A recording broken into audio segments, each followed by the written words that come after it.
जो व्यक्ति भगवान वाहिगुरु अल्लाह ईश्वर उस परमात्मा में विश्वास नहीं रखते, ऐसे व्यक्ति हमारा कार्यक्रम ना देखे, क्योंकि जो भगवान पर ही विश्वास नहीं रखता वो मेरी बात पर क्या विश्वास करेगा। इसलिए ऐसे व्यक्ति को यदि हमारा कार्यक्रम सत्य ना लगे तो वह इसे काल्पनिक मान करके भूल जाए।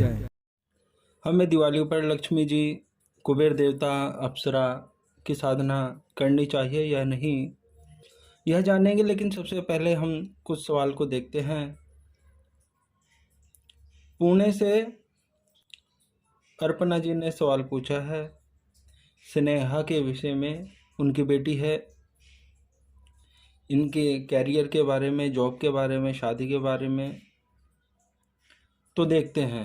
तो सबसे पहले हम यह देखते हैं, यह है एक छोटा सा घड़ा है मिट्टी का।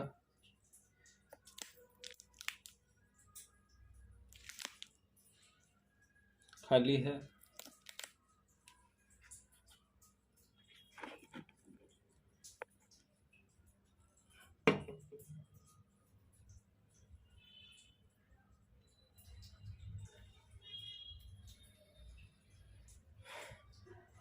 स्नेहा के बारे में हमें देखना है। महादेव शंभु भले। ओम।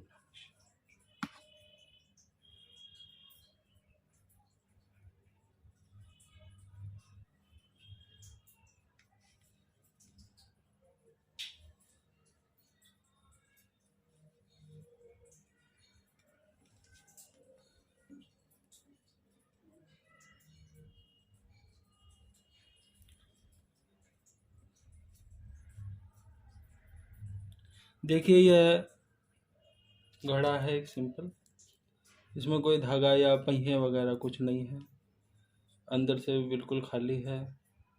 आप अच्छी तरह से देख सकते हैं। कांच के प्लेट पर मैंने इसे रखा है। यहाँ पर देखिए, सबसे पहले तो हम यह जान लेते हैं, जो स्नेहा है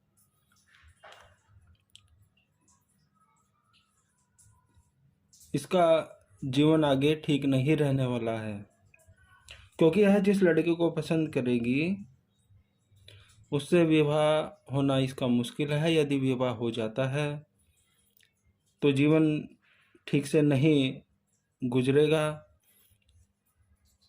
और साथ ही कोई विशेष प्रकार की क्रिया आपके परिवार पर की गई है जिसका असर स्नेहा के जीवन पर ज़्यादा होगा। शादी के पश्चात इनको संतान होने में भी काफ़ी प्रॉब्लम होगी, यूट्रस में स्वेलिंग वगैरह आएगी, इस तरह की प्रॉब्लम आएगी जिसमें संतान होने में बहुत ज़्यादा दिक्कत हो जाएगी। इलाज कराने पर भी थोड़ा उपचार ठीक से नहीं हो पाएगा। नौकरी इनका थोड़ा मुश्किल लग रहा है क्योंकि भाग्य कमज़ोर है और एक गंदे तांत्रिक क्रिया आपके परिवार पर की गई है, जिसके परिणाम से आपको दुख ज़्यादा प्राप्त होगा, सफलता कम ही प्राप्त होगी। कुल मिलाकर देखा जाए तो स्नेह का जीवन ज़्यादा अच्छा नहीं होगा, क्योंकि यह गंदा प्रयोग किया गया है। वैसे तो इनका भाग्य ठीक है, अच्छा है, सब कुछ अच्छा है, लेकिन अगर किसी व्यक्ति के पैर में कोई जंजीर को बांध दिया जाए तो वह जब तक जंजीर को नहीं खोला जाएगा, चैन को नहीं खोला जाएगा, वह व्यक्ति ठीक से नहीं भाग पाएगा। तो इसी प्रकार से यह जो गंदी क्रिया है, इसकी काट अगर कर दी जाए तो इनके जीवन में बिल्कुल अच्छी प्रगति आ जाएगी। दूसरा सवाल किया है इन्होंने, अर्पणा जी ने, कि सास ससुर ननद की मृत्यु कब है। सास सुनंदा, ससुर मुकुंद, ननंद मोहिनी। आप इतने परेशान हैं सास ससुर अपनी ननंद से कि आप इनकी मृत्यु की प्रार्थना करते हैं, आप इनके बारे में सोचते हैं जल्दी से जल्दी मर जाए। ये किस प्रकार का आप मुझसे सवाल पूछ रहे हैं? आप मुझे क्या समझते हैं? मुझे खुद ही समझ में नहीं आ रहा कि आप इस प्रकार का सवाल कोई कैसे पूछ सकता है किसी की मृत्यु के बारे में कि कब मर जाए। आपको इस प्रकार का प्रश्न मुझसे पूछना चाहिए था कि यदि आप इन तीनों से परेशान हैं कि यह तीनों कैसे ठीक हो जाएंगे, इनको सद्बुद्धि कैसे प्राप्त हो जाए, ऐसा पूछना चाहिए था। मुझे दुख है कि आप इस प्रकार का सवाल मुझसे पूछ रहे हैं, यह अच्छी बात नहीं है। यह पूछा है कि अगले जन्म में मेरे जीवन साथी कैसा होगा। आपका जो जन्म है, आप निश्चित रूप से मानिए कि आपको अगला जन्म स्त्री योनि में ही मिलेगा, मनुष्य योनि में ही, जिसमें आप स्त्री ही बनेंगी। और आपका अगला जो जन्म होगा वो इस जीवन से थोड़ा अच्छा होगा, ठीक होगा। ज़्यादा इस विषय में मैं आपको यहाँ पर बोलकर नहीं बताऊँगा। कुछ जानकारी आपको व्हाट्सएप पर लिख करके भेजी जाएगी, और आपकी बेटी स्नेहा के विषय में भी व्हाट्सएप पर कुछ मैं लिख करके भेजूँगा, जो कि यहाँ पर बताना ठीक नहीं है, क्योंकि बहुत सारे लोग सुनते हैं, देखते हैं, और कुछ गोपनीय बातें हैं जो आप ही को पता लगनी चाहिए। और यह गंदी क्रिया किस प्रकार से आपके परिवार के ऊपर से हट जाएगी, यह सब कुछ हम लिख करके व्हाट्सएप पर आपको भेज देंगे। चिंता करने की कोई आपको आवश्यकता नहीं है।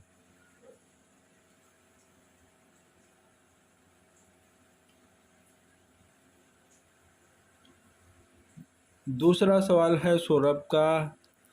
सौरभ, 35 साल आपको हो गए हैं, किसी भी कार्य में आपको सफलता की प्राप्ति नहीं हो रही है। तो देखते हैं आपके लिए। सबसे पहले एक बार यह देख लेते हैं कि यह एक घड़ा है,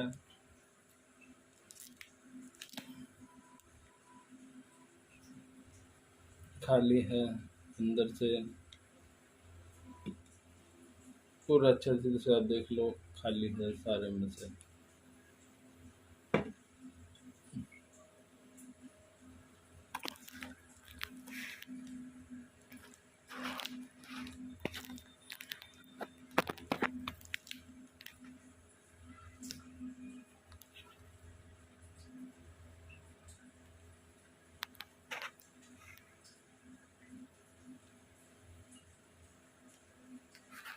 ये फ़ोन का एक स्टैंड है, जो फ़ोन यहाँ पर ठीक से फिट नहीं हो रहा मेरे से, इसलिए बार बार फ़ोन हिलता है तो थोड़ी प्रॉब्लम आ जाती है।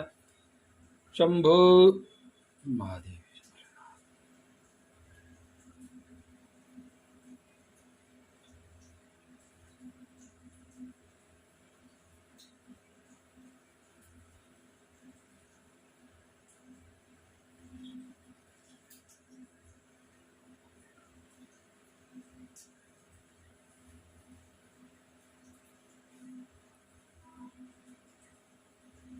देखिए,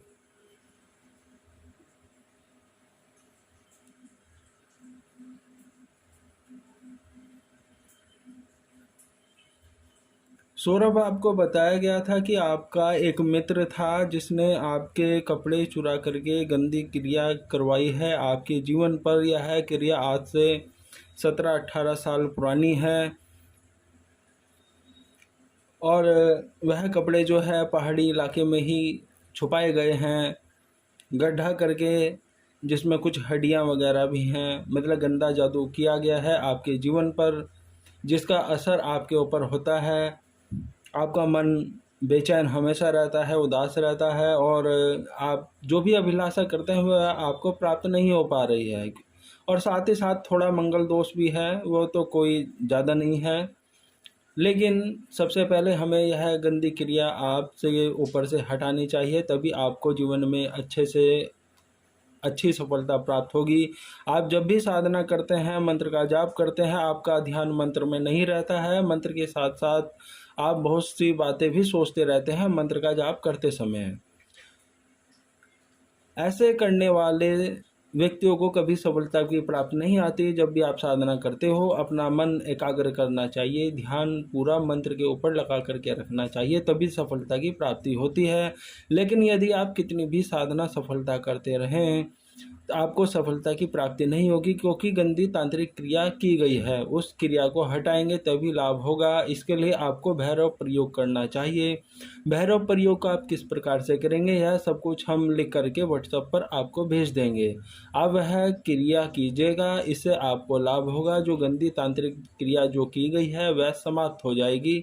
आप खुश रहिए, तभी सब कुछ अच्छा होगा। आपके जीवन में सब कुछ अच्छा होगा। आप निश्चिंत रहिएगा। जो लोग लक्ष्मी साधना करना चाहते हैं, अप्सरा साधना करना चाहते हैं, कुबेर साधना करना चाहते हैं, शून्य साधना करना चाहते हैं, या कोई भी और साधना करना चाहते हैं, यह बहुत ही अच्छा अवसर है, दिवाली का अवसर है।